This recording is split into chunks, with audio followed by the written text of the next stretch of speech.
So more of the usual setbacks with the Camaro. So I was trying to get a factory radio to work in here, and I had gone through 3 different radios. All of them had one channel that would cut out. Some were intermittent, some were all the time. So I finally got a working radio, supposedly. I got it from a guy on the 3rd Gen Facebook page, and I will post his information in the description. And what he does is he takes the factory radios and he puts a Bluetooth adapter inside of them, so you can connect your phone through Bluetooth, which is definitely pretty cool for these old radios. He sent me a video of the radio working, so I'm pretty confident it's going to work. The other issue, which I'm not sure about, but if you go on the internet and the forums and the pages on social media, you'll see a lot of people saying for the original Delco radios, you have to use the original Delco speakers, which are 10 ohm. Pretty much all replacement speakers that I'm aware of are 4 ohm. So I had just put new 4 ohm speakers in the front dash because the ones that were in here were shot. The ones that were in here were not original. They had been replaced at some point, but they were blown out. So another step forward and another step back. So the speakers that I had put in the car, aftermarket speakers, had these little usual generic terminals which plugged right into the wires in the dashboard, which were there because someone else had already previously installed aftermarket speakers. The problem is, if I can find it, what the hell did I do? Okay. I found on Amazon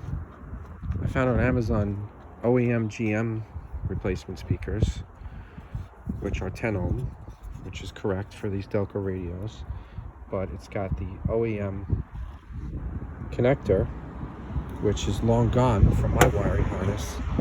So now I have to do more work to get these connected. So I think what I'm going to do is I'm just going to leave this connector, and I'm just going to solder some wires with some quick disconnect terminals so I can plug it into what I have. But of course, you know, nothing's ever easy, so it's just an extra step that's going to take me a little extra time.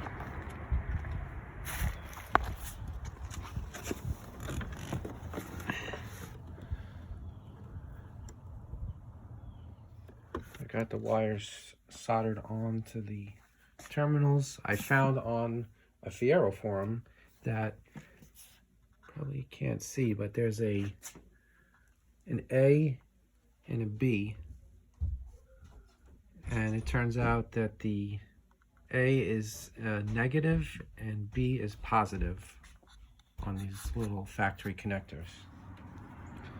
And I crimp these connectors on. The B is the positive, the A is the negative, and I put matching connectors here. And I did opposites, so there's only one way to plug them in, so it doesn't get confusing.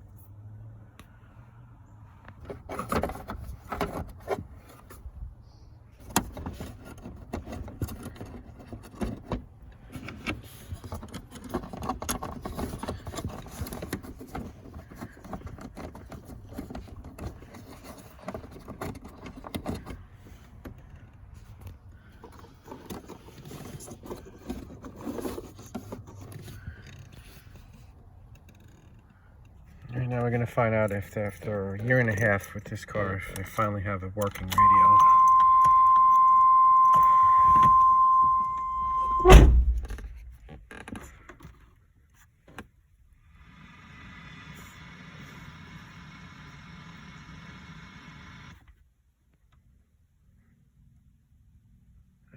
I don't have an antenna.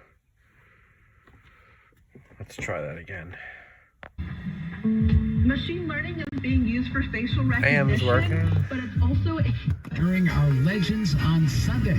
Always great to hear Casey count them down one more time. AM's working. Start planning your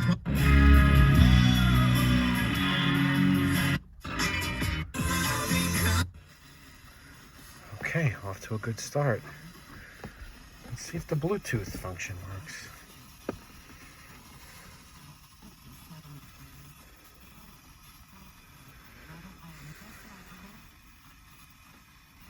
Bluetooth.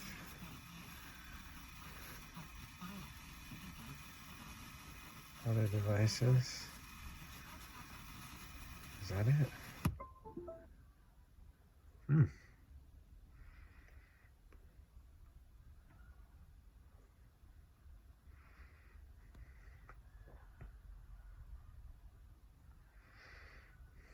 Let's see what we got.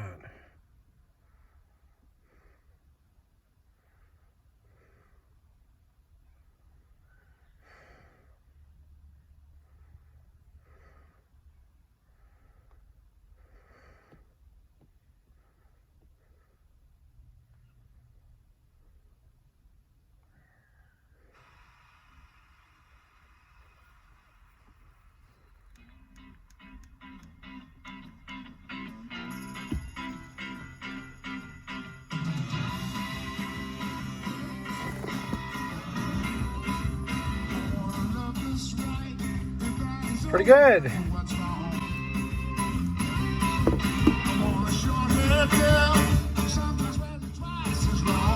Sounds good.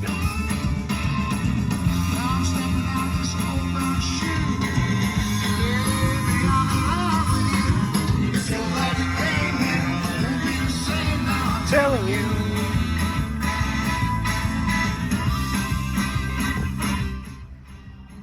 To go back to radio, I guess you just turn off the Bluetooth. You disconnect it. Nice. Pretty damn cool. Well, finally we have a win. The stereo system in this car. One other issue I saw when I had this dash pad off is this is completely broken over here. This support that holds up the dash is just loose, so I found an L bracket. There is a hole here that you can get from underneath them. Thinking of just putting that on and running a bolt and a nut up through there to just support this end of the dash. See if that works. I had to slightly trim the bracket and make a new hole, but it actually worked out pretty good. So got the bolt there through the bottom, and now the dashboard is up, higher up where it's supposed to be, and it's a lot more secure now.